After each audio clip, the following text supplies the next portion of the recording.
Hello everyone, this is Venom Geek Media here, and today is going to be a bit of a different video, a bit of a discussion or exploration video, and this is requested by a Commander PQSK, who requested that I looked at the Romulan-Earth War before Enterprise, before all the Enterprise stuff, all the Enterprise novels and all that sort of beta canon came out, the other kind of previous beta canon sources. So I decided to do so, and also I wanted to do a video that I've been thinking of for quite a while now, and this is concerning the Romulan-Earth War as represented by Starfleet Museum.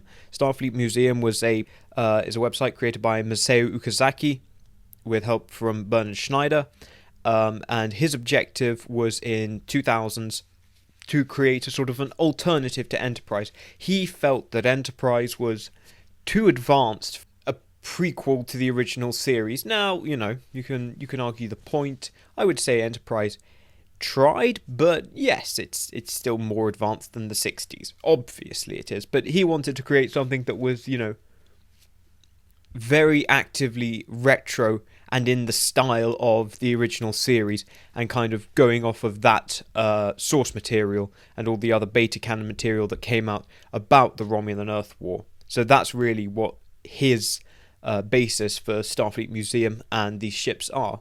And I wanted to cover them partially because it's, well, closing in on the 2-year anniversary of the Romulan-Earth War, which is still my most successful series, incredibly.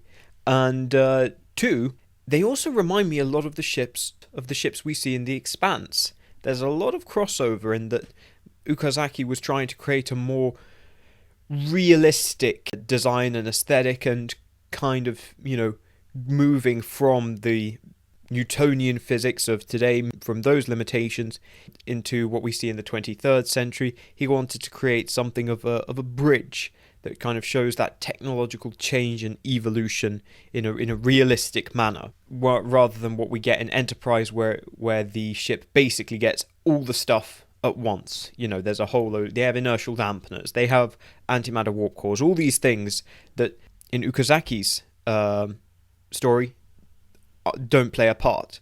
So, like I say, it's got a lot in common with the Expanse, and particularly the human ships, and you'll see. So I suppose, without any further ado, we'll just hop into it. So first thing I'm going to go through are the rules.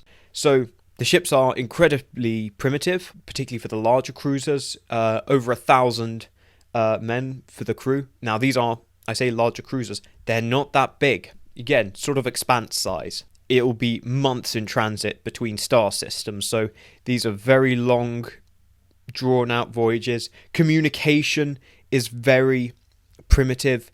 You need, like, dedicated communication vessel or communication torpedoes to sort of send back along your path, because I think at this point, pretty much there is no subspace. There's no subspace radio or anything like that. It's all standard communication, so travels at a very slow rate, unless aided by some kind of warp speed carrier, be that a torpedo, projectile, or a large purpose-built communications vessel, which is really interesting. And so you really get a real fog of war scenario. It's, you know, you can barely see out in front of you. So it's a very interesting and different approach. You also, in terms of the combat, it's mostly done by warp-capable missiles. Now, on one level, that has me, because I don't see the point of fitting a warp engine to something that's going to blow up. But I could easily see them being sustainer engines. These ships are all warp-capable still, but just very low power warp. So you basically just give these missiles sustainer engines. You accelerate to warp speed. You're going to be in warp anyway, because it's the only way to get anywhere. You're going to be, like I say, you've got to spend months in transit at warp speed, so there's plenty of opportunity to launch and receive warp speed missiles. And the other weapons are, for the humans, there's lasers, and for the Romulans, plasma beams. All kind of pretty standard. It's very similar to the Expanse in as much as you have, basically, combat is conducted beyond visual range with long-range torpedoes, and then you have anti-missiles. that are there to shoot them down, or they're often called area defense missiles. In terms of the kind of the combat radius around a ship, what you would have, obviously your outermost engagement perimeter, which will be very large. It will be several astronomical units, or even like a light year, or point of a light year. They're large. And then you'll have your window out to which those missiles can be targeted. Below that, you're too close for missiles, and that's where it comes to CQB. There's also a sub-layer, which is going to be your defensive layer, so where you're the minimum maximum range of your anti-missile missiles. What can they hit? In all, what you have is essentially you have two ways of conducting combat. You have either a very long range affair where you're just bobbing in and out of range of the enemy to launch your missiles, then get out before he can respond. If he does respond, try and shoot those down with your anti-missiles. Or you can try and sneak in through the enemy's defense perimeter, or if you're fast enough, just fly through the enemy's defense perimeter, get into close combat range, and use your plasma weapon or your lasers, anything like that. And that will be a thing that happens. And being able to have the advantage of warp speed does factor into your ability to do that. Like I say, bob in and out of range, or accelerate, charge the enemy down. That is also very much a part of the combat of this era. Initially, both sides start out with fusion reactors. However, pretty soon into the war, the Federation, or not Federation yet, the United Earth, get antimatter reactors, and that gives them a colossal advantage over the Romulans, and that will play out throughout the rest of the war. So I quite like that, and actually I think that fits. I think Enterprise was suggesting that, though they never specified it. I feel like Enterprise's engine was the first antimatter engine. That's just a personal thing. The producers wouldn't know matter-antimatter reactions from fusion reactions if it sat on their head. So those are the basic rules. So we're just going to take a look at 3 ships from each faction and just talk about, their role in the war, what kind of combat you'd see from them. So the first one we'll look at is the human Cretchit class light cruiser.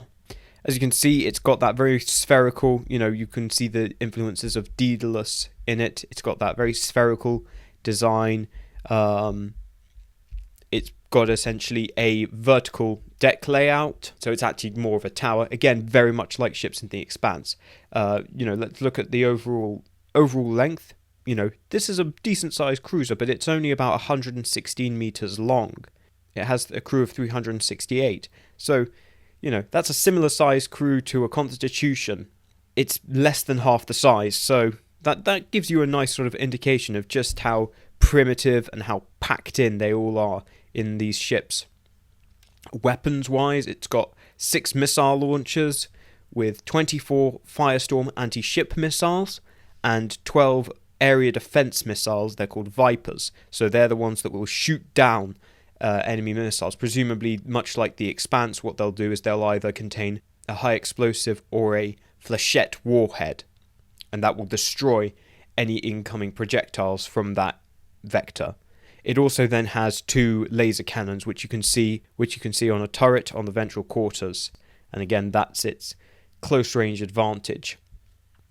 It was one of the first to be fitted with an antimatter reactor, and gave it a big advantage. But like I say, it's still the first antimatter ship, so it wasn't perfect, and it was, as the war went on, replaced with newer, more purpose-built vessels to house antimatter drives. So that then brings us to the next small cruiser. I cannot pronounce this. This is the Fohhatan, the Fohhatan class cruiser. Correct me if I'm pronouncing that wrong. That's brutal. So it's a little bit bigger, actually. It's about 146 meters, but it sees a much smaller crew complement, only 216. So far more manageable for its size. Obviously, you can see that improvement technologically. It's actually got a lighter armament. It's got 2 missile launchers and 16 Firestorm missiles and 12 area defense missiles, and again only 2 laser cannons. But it's really there to protect the Yorktown class carriers, which were vital for the Federation offensives into Romulan space in the latter halves of the war. It's designed for long-range strike, and in that it's very effective, it's very quick. The Romulans couldn't really catch them. And then that really does bring us to the ships they were there to help, which was the Yorktown class carrier. Now this is a big ship. The Yorktown class had a length of about 234 meters. Just a little bit smaller, so smaller than the Constitution, but only a little bit.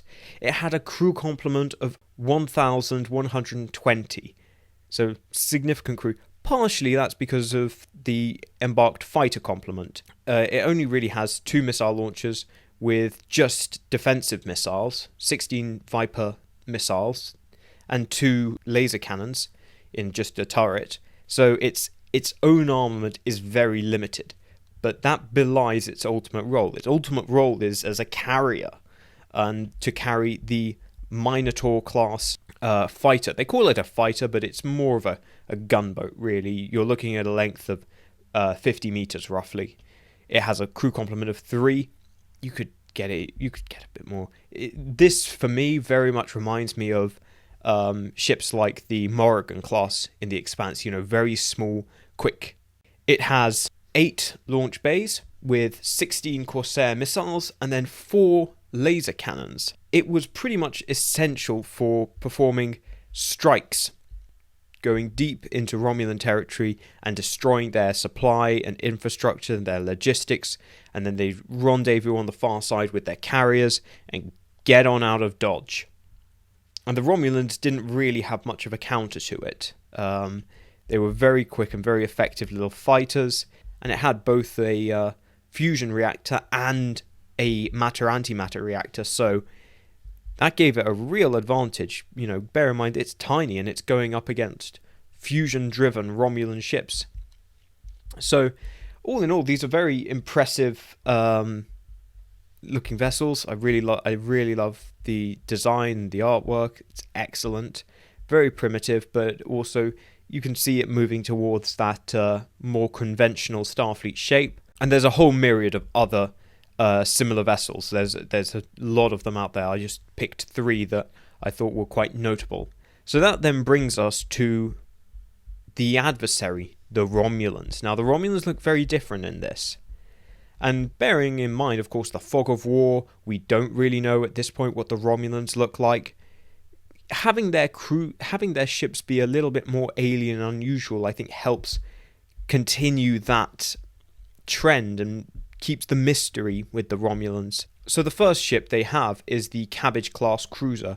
We're given to understand that this is probably an older design. It served throughout the war. It's got a very unusual shape. It's shaped like a jellyfish, of all things, and it really does look quite primitive and clunky compared to most of the human ships. It's 157 meters long, it's got a crew of 750, and it carries 1,000 troops.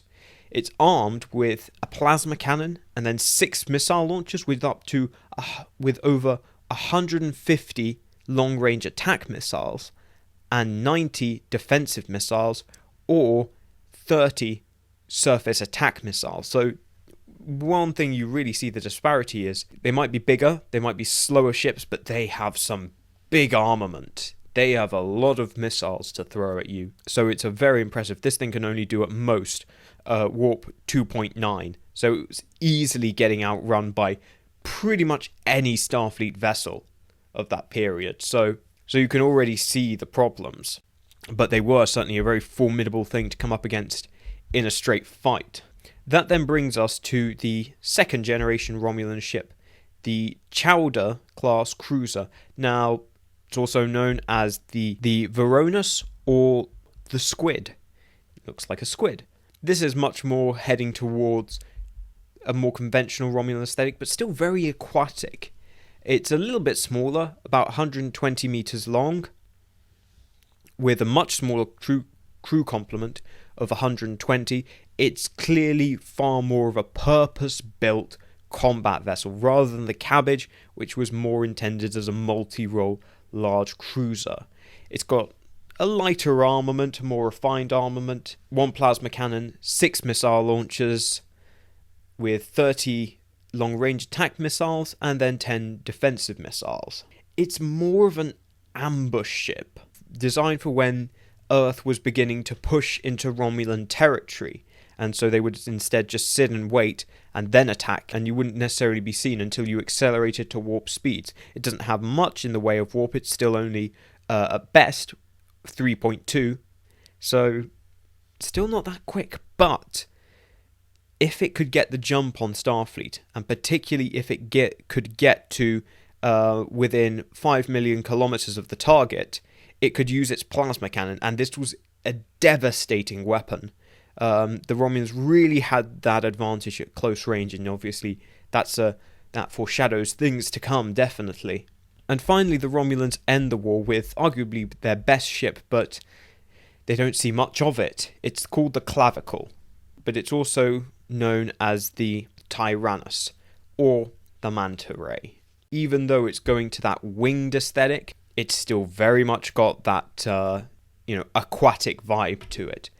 It's a little bit bigger, about 150 meters long, with a crew complement of 285. It is armed with a plasma cannon again, 2 missile launchers with 50 long-range attack missiles and 30 defensive missiles, and it can get up to speeds of up to warp 4.2, which is very impressive for a Romulan ship, particularly of this period. So you can see the Romulans were starting to close the gap. It had better performance, but unfortunately it was held back with a very short range. Now, it didn't matter so much because the Romulans were, by this point, firmly on the defensive. So the fact that it ran out of fuel quite quickly, which if you look back at the original series was actually a frequent talking point, the fact that it would run out of fuel was less of an issue because it was going to be fighting in its own turf. It was very good as an ambush vessel. Again, if they could get inside that defensive perimeter and get in close, they stood in very good stead, but they could be very easily. But if the human ships saw them coming from long range away, then they could just very easily decline the engagement and proceed at high warp.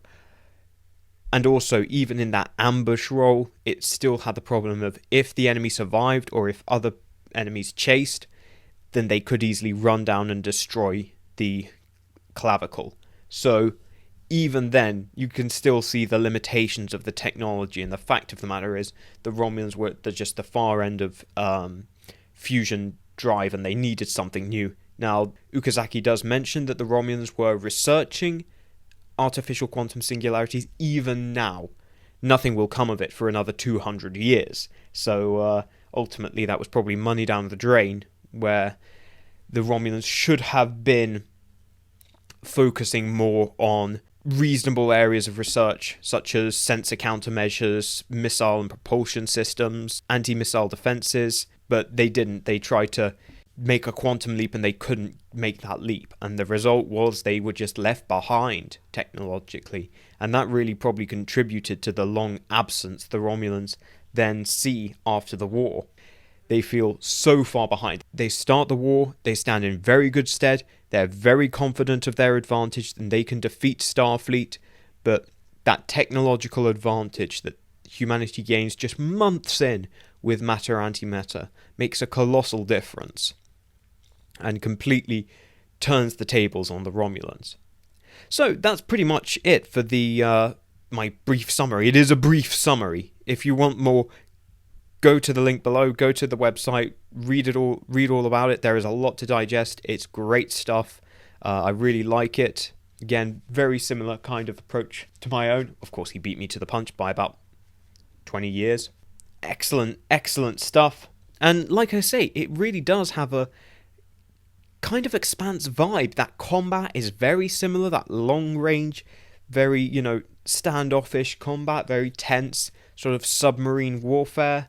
The human ships are very kind of, not realistic, but retro in their style, and you can see a little bit of resemblance with Expanse ships in terms of that more pragmatic design philosophy. And the Romulan ships are very War of the Worlds. They're very deliberately alien, different, very aquatic and unusual. And I think that really works to create a very unique atmosphere that I think Okazaki does an excellent job of telling this story in a way that fits with the original Star Trek, and also brings in it's actually quite a I think quite palatable now to a modern science fiction audience that is much more aware of, you know, realistic physics in their shows, and you know, people who care more about realistic physics. You know, obviously you have The Expanse, which is a lot more, you know, grounded, but even this is still quite close. Yes, they'll take a few liberties. They have, of course,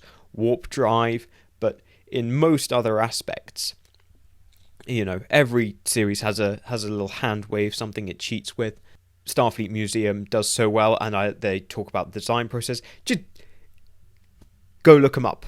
Go look them up. Click the link, follow, have a look around.